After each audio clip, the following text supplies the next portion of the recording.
All right, let's continue our discussion on stress.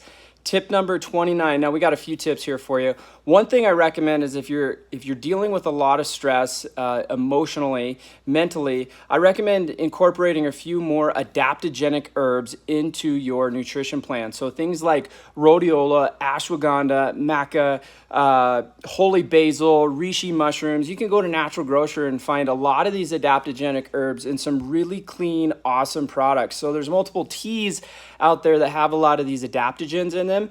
These adaptogens are actually going to help support adrenal function, which is one of our stress organs, and it can be super beneficial in helping you cope with stress naturally. So look for brands like Four Sigmatic, uses a lot of mushrooms in their product. Organifi has an awesome green drink with some ashwagandha and other things in it. H&N Nutrition's got some great products. So there's some really good, clean products out there where you can incorporate some of these adaptogenic herbs. Now, the other thing is I have to continue to stress exercise, guys. We are made to move.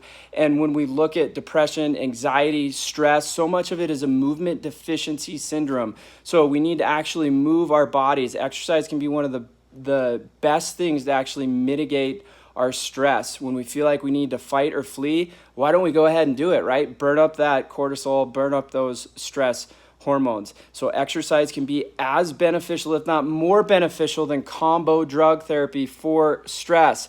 And it doesn't come with all the nasty side effects. It only comes with those good benefits that we talked about earlier.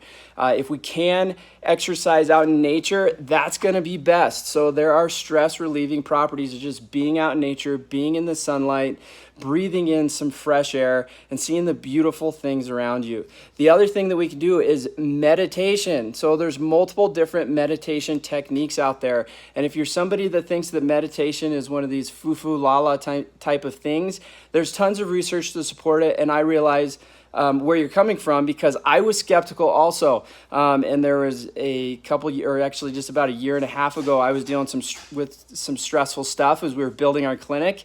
And I actually purchased a meditation program, and it was amazingly beneficial for my stress levels. And the program that I used was called Ziva, the Ziva technique. It was real, it was practical. You don't have to become a Buddhist monk to reap the benefits of this type of meditation. So if that's something that you want to look into, I recommend Ziva.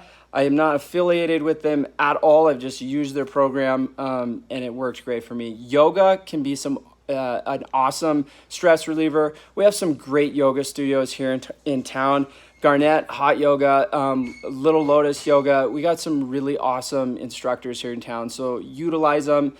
Mindfulness, and I don't want people to get confused with what we mean with mindfulness, right? A lot of us have a full mind, but we truly want to practice mindfulness. And this is another thing that there's been a lot of research on as far as the benefits with stress. And the definition of mindfulness is it's a process that leads to a mental state characterized by non-judgmental awareness of the present moment experience, including one's sensations, thoughts, bodily states, consciousness, and the environment, while encouraging openness, curiosity, and acceptance, right? So mindfulness is really just being aware of yourself, your surroundings, what's really going on. If you guys want some more training on mindfulness, our health coach would be more than willing to put on a mindfulness workshop for you guys, whether it's digital or in person. She does this as part of her weight loss program. She teaches a lot of her participants mindfulness because we have to mitigate that stress, even if our goal is something like weight loss. Now, a gratitude journal. I recommend that everybody have a gratitude journal. If you start your day with some gratitude, write 5 to 10 things that you're grateful for. It's really hard to be grumpy. It's really hard to be stressed. It's really hard to focus on all the scarcity and negative things when you realize how much you actually have. Once again, you might think that that's a foo-foo la-la thing.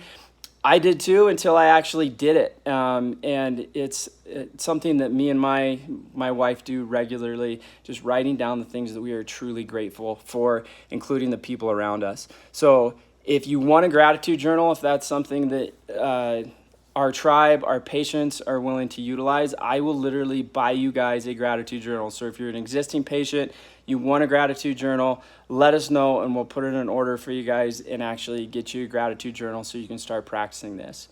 Many of these tips are free, and if you incorporate all of the other things that we have already talked about, from nutrition to working on your sleep habits to exercise, I promise that you'll naturally just see your stress decrease.